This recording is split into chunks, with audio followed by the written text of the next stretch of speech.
ఈరోజు మనం మాట్లాడుకోబోయేది ఒక దేశం గురించి మాత్రమే కాదు, మూడు పెద్ద దేశాల మధ్య జరుగుతున్న ఓ పెద్ద పొలిటికల్ వార్ గురించి. ముఖ్యంగా తాలిబాన్ చైనా, పాకిస్తాన్లకు షాక్ ఇచ్చి మన భారతదేశం వైపు ఎలా మొగ్గు చూపింది, అలాగే ఆఫ్ఘనిస్తాన్లో కొన్ని వేల సంవత్సరాల నాటి నిధులపై భారతదేశం ఎలా పట్టు సాధించబోతోందో ఈరోజు ఈ వీడియోలో మనం వివరంగా తెలుసుకుందాం. ఇది కేవలం బంగారం, వెండి నిధుల గురించి కాదు, భారతదేశాన్ని ప్రపంచంలోనే అత్యంత ధనిక దేశంగా మార్చగల మూడు అద్భుతమైన చారిత్రక సంపదల స్టోరీ ఇది. ఒకవైపు అమెరికా పెట్టిన కఠినమైన ఆంక్షలు, మరోవైపు చైనాకున్న విపరీతమైన డబ్బు ఆశ, ఈ రెండింటి మధ్య తాలిబాన్ ఊహించని విధంగా భారతదేశానికి మద్దతుగా కీలకమైన నిర్ణయాలు తీసుకుంది. ఆపరేషన్ సింధూర్ తర్వాత తాలిబాన్ భారతదేశం చెప్పిన ప్రతి మాటని గుడ్డిగా నమ్మడం మొదలుపెట్టింది. అసలెందుకు భారతదేశం ఎలా తాలిబాన్ నమ్మకాన్ని సంపాదించుకుంది? దీనికి కారణం భారతదేశం అందించిన మానవతా సహాయం. భారతదేశం ఆఫ్ఘనిస్తాన్కు 500 మెట్రిక్ టన్నుల గోధుమలు పంపింది. చాలా ప్రాణాలను రక్షించే మందులతో నిండిన ఓడల్ని పంపించింది. తన అత్యున్నత టెక్నికల్ నిపుణుల్ని ఆఫ్ఘనిస్తాన్కి పంపి అక్కడి ప్రజలకు నేరుగా హెల్ప్ చేసింది. భారత్ను తాలిబాన్ ఎంతగా నమ్మిందంటే, భారతదేశం నుంచి ఒక చిన్న సూచన చేయగానే తాలిబాన్ పాకిస్తాన్ వైపు ప్రవహించే కునార్ నది నీటి మార్గానికి తాళం వేసింది. దీంతో ఇస్లామాబాద్లో పెద్ద గొడవ స్టార్ట్ అయింది. పాకిస్తాన్ ఏమీ చేయలేక భారత్ తాలిబాన్లను బతిమాలుకోవాల్సొచ్చింది. ఈ ఘటన పాకిస్తాన్ రాజకీయాల్లో పెద్ద చర్చకు దారితీసింది. ఇప్పుడు నేరుగా తాలిబాన్ తన విదేశాంగ మంత్రిని భారతదేశానికి పంపింది. పశ్చిమ దేశాల మీడియా ఈ పరిణామాలు చూసి ఆశ్చర్యపోతోంది. పాకిస్తానీ నిపుణులు ఈ పరిణామాలపై టెన్షన్ పడుతున్న పరిస్థితి. తాలిబాన్ భారతదేశాన్ని ఎంతగా నమ్ముతోంది అంటే, అది తన అతిపెద్ద రహస్యాల్ని, తన అతిపెద్ద నిధుల్ని భారతదేశానికి అప్పగించడానికి సిద్ధంగా ఉందని సమాచారం. ఇది కేవలం అరుదైన భూ ఖనిజాల గురించి మాత్రమే కాదు, ఇది ప్రాచీన భారతదేశంతో డైరెక్ట్ రిలేషన్ ఉన్న మూడు విశాలమైన మరియు చారిత్రక నిధుల కథ. ఈ నిధులు భారతదేశానికి లభిస్తే భారతదేశ ఖజానా ఎంతగా నిండిపోతుంది అంటే, దెబ్బకి గ్లోబల్ ఎకానమీ మారిపోయే అవకాశం ఉంది. భారతదేశ ఎకానమీ టాప్ ప్లేస్కి చేరుకుంటుంది. ఈ వీడియోలో దీని గురించి మనం డీటెయిల్డ్గా తెలుసుకుందాం. శతాబ్దాలుగా ఆఫ్ఘనిస్తాన్లో బందీగా ఉన్న అత్యంత విలువైన భారతీయ కళాఖండాలు ఇప్పుడు భారతదేశానికి తిరిగి రావడానికి కౌంట్ డౌన్ మొదలైంది. భారతదేశం రచించిన ఆ అద్భుతమైన ప్లాన్ని అర్థం చేసుకుందాం. ఇది కేవలం ఒక నార్మల్ డిప్లొమాటిక్ సక్సెస్ కాదు, ఇది భారతదేశపు సాఫ్ట్ పవర్ యొక్క బ్రహ్మాస్త్రం. సాఫ్ట్ పవర్ అంటే మిలిటరీ శక్తిని ఉపయోగించకుండా మన సంస్కృతి, ఎకానమీ, దౌత్య మార్గాల ద్వారా ఇతర దేశాల్ని ప్రభావితం చేయడం.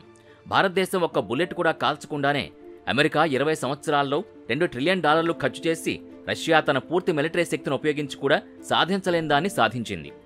ఆగస్టు 2021లో తాలిబాన్ కాబూల్ని ఆక్రమించినప్పుడు మొత్తం ప్రపంచం తమ రాయబార కార్యాలయాల్ని మూసేసింది.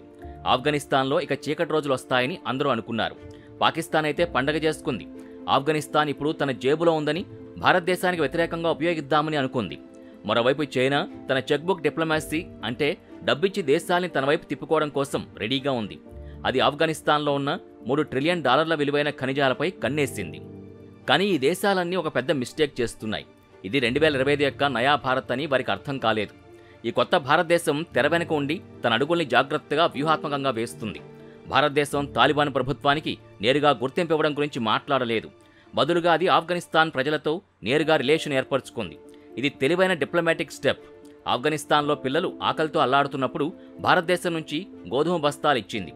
ఆసుపత్రుల్లో మందులు అయిపోయినప్పుడు భారతదేశం నుంచి ప్రాణాలను రక్షించే మందులు పంపింది. భారతదేశం కాబూల్లోని చారిత్రాత్మక ఇందిరాగాంధీ చిల్డ్రన్ హాస్పిటల్ని దత్తత తీసుకుంది. అక్కడ వైద్య సేవల్ని ఇంప్రూవ్ చేసింది. తాలిబాన్ ఆక్రమణ తర్వాత అక్కడ చిక్కుకున్న తన పౌరుల్ని, ఆఫ్ఘన్ హిందువుల్ని, సిక్కుల్ని తరలించడానికి భారతదేశం ఆపరేషన్ దేవీ శక్తిని విజయవంతంగా నిర్వహించింది. ఇది భారతదేశం యొక్క ప్రాచీన గొప్ప సూత్రం, వసుధైవ కుటుంబం యొక్క నిజమైన ఆచరణ. ఈ విధానం తాలిబాన్ని ఆలోచించేలా చేసింది. ఎవరు నిజమైన స్నేహితుడు, ఎవరు నమ్మకద్రోహి అని తాలిబాన్కి అర్థమైంది. పాకిస్తాన్ కేవలం తన స్వార్థ ప్రయోజనాల కోసం వారిని ఎలా ఉపయోగించుకుందో, చైనా కేవలం వారి ఖనిజాల్ని దోచుకోవడానికి, వారిని అప్పుల ఊబిలో చిక్కుకోవడానికి ఎలా ప్రయత్నిస్తోందో వారికి క్లియర్గా అర్థమైంది. అయితే భారతదేశం ఎటువంటి కండిషన్స్ లేకుండా కేవలం మానవత్వం పేరుతో వారికి సహాయం చేస్తోంది. ఈ నమ్మకం వల్లే భారతదేశం మరియు తాలిబాన్ రిలేషన్ ఒక హై లెవెల్కి చేరుకున్నాయి. తాలిబాన్ భారతదేశానికి తన అతిపెద్ద రహస్యాల్ని, ప్రపంచం నుంచి దాచిపెట్టిన నిధుల్ని అప్పగించడానికి సిద్ధంగా ఉంది. ఈ నిధులు కేవలం బంగారం, వెండి మాత్రమే కాదు. ఈ నిధులు ఆఫ్ఘనిస్తాన్ నేల కింద శతాబ్దాలుగా పాతిపెట్టబడి ఉన్నాయి. ఈరోజు భారతదేశానికి వాటిని తిరిగి తీసుకురావడానికి ఒక మంచి ఛాన్స్ దొరికింది. ఆఫ్ఘన్లో ఉన్న 3 ముఖ్యమైన నిధుల గురించి మాట్లాడుకుంటే, 1 బ్యాక్ట్రియన్ గోల్డ్ మహా ఖజానా. మరిప్పుడు మనం ప్రపంచానికి బ్యాక్ట్రియన్ గోల్డ్ పేరుతో తెలిసిన నిధి గురించి మాట్లాడుకోబోతున్నాం. 20వ శతాబ్దంలో జరిగిన అతిపెద్ద పురావస్తు ఆవిష్కరణల్లో ఇది ఒకటి. దీన్ని ఈజిప్టు రాజు తూతనఖామూన్ సమాధి ఆవిష్కరణతో పోలుస్తారు. ఇది చాలా భారీ, చాలా విలువైన మరియు చాలా రహస్యమైన నిధి. దీని ముందు ప్రపంచంలోని పెద్ద పెద్ద నిధులు కూడా పనికిరావు. దీని స్టోరీ ఒక హాలీవుడ్ థ్రిల్లర్ సినిమాకి ఏమాత్రం తక్కువ కాదు. సంవత్సరం 1978. ఆఫ్ఘనిస్తాన్పై సోవియట్ యూనియన్ దాడి చేయడానికి సరిగ్గా ముందు టైం.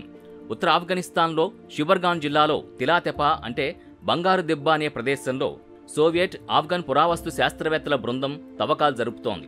దీనికి మాస్కోకు చెందిన విక్టర్ సారియానిటీ నాయకత్వం వహిస్తున్నారు. వారికక్కడ 6 సమాధులు దొరికాయి. అవి దాదాపు 2000 సంవత్సరాల నాటివి. ఇవి సాధారణ ప్రజల సమాధులు కాదు. ఇవి ఆ కాలంలోని 6 ధనవంతులైన సంచార తెగల నాయకులు మరియు యువరాణుల సమాధులు. ఈ సమాధుల్ని ఓపెన్ చేసినప్పుడు లోపల ఉన్నది చూసి విక్టర్ సారియానిటీ మరియు అతని బృందం షాక్ అయ్యారు. సమాధుల లోపల 20,000కు పైగా బంగారు వస్తువులు ఉన్నాయి.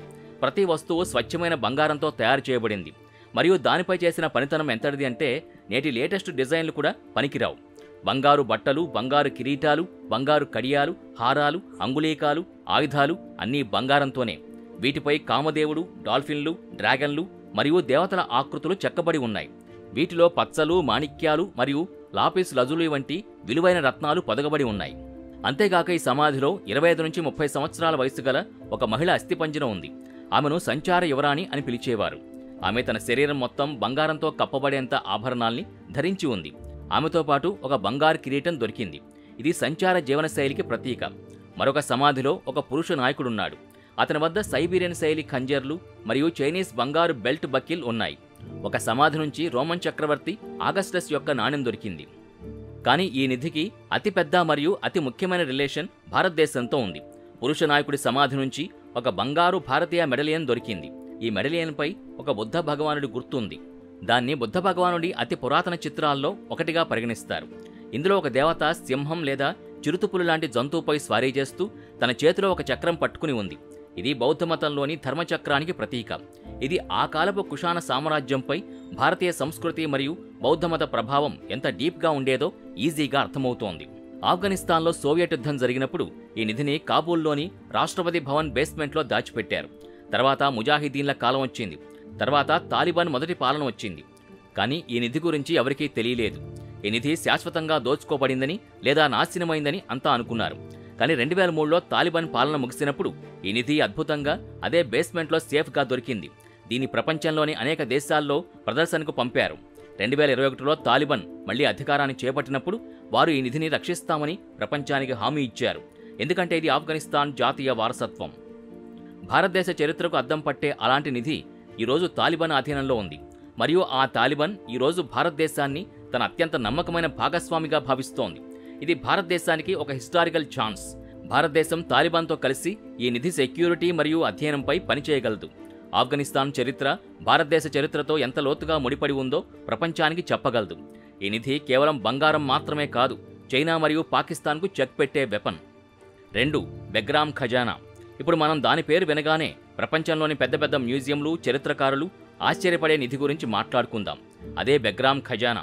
ఇది కేవలం బంగారం, వెండి పోగు కాదు, కానీ ఇది ఒక టైం మెషిన్ లాంటిది.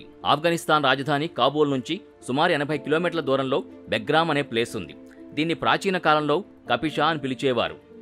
ఇది గొప్ప కుషాణ సామ్రాజ్యం యొక్క రాజధాని. కుషాణ సామ్రాజ్యం ఉత్తర ఆఫ్ఘనిస్తాన్ నుంచి భారతదేశంలో మధుర మరియు బెనారస్ వరకు విస్తరించి ఉన్న ఒక శక్తివంతమైన సామ్రాజ్యం. ఈ సామ్రాజ్యం ప్రపంచంలోని అత్యంత ప్రసిద్ధ వాణిజ్య మార్గం. ఇదే ప్లేస్లో 1936 నుంచి 1940 మధ్య ఫ్రెంచ్ పురావస్తు శాస్త్రవేత్తల బృందం తవ్వకాలు జరుపుతోంది. చరిత్రలో అతిపెద్ద రహస్యాల్లో ఒకదాన్ని బయటపెట్టబోతున్నారని వారికి ఏం తెలుసు? తవ్వకాల సమయంలో వారికి 2 గదులు బయటపడ్డాయి. అవి గోడలతో పూర్తిగా మూసేయబడ్డాయి. ఎవరో ఉద్దేశపూర్వకంగా ఏదో విలువైన వస్తువుని ప్రపంచ దృష్టి నుంచి దాచిపెట్టినట్టుగా ఆ గోడల్ని బదలు కొట్టినప్పుడు లోపల ఉన్న వాటిని చూసి షాక్ అయ్యారు. లోపల నిధి అంతా చెల్లాచెదురుగా పడి ఉంది. కానీ ఈ నిధిలో అత్యంత ప్రత్యేకమైన మరియు ఆశ్చర్యకరమైన విషయం బెగ్రామ్ ఐవరీ, అంటే భారతదేశంతో నేరుగా సంబంధం ఉన్న దంతాలతో చేసిన కళాఖండాలు. శాస్త్రవేత్తలు ఈ దంతాల్ని పరిశీలించినప్పుడు అవి భారతీయ ఏనుగుల దంతాలతో తయారు చేయబడ్డాయని మరియు వాటి పనితనం మధుర కళాశైలిని పోలి ఉందని తేలింది. ఇవి ఫర్నిచర్ ముక్కలు. వాటిపై మహాభారతం మరియు రామాయణం కథలకి సంబంధించిన దృశ్యాలు చెక్కబడ్డాయి.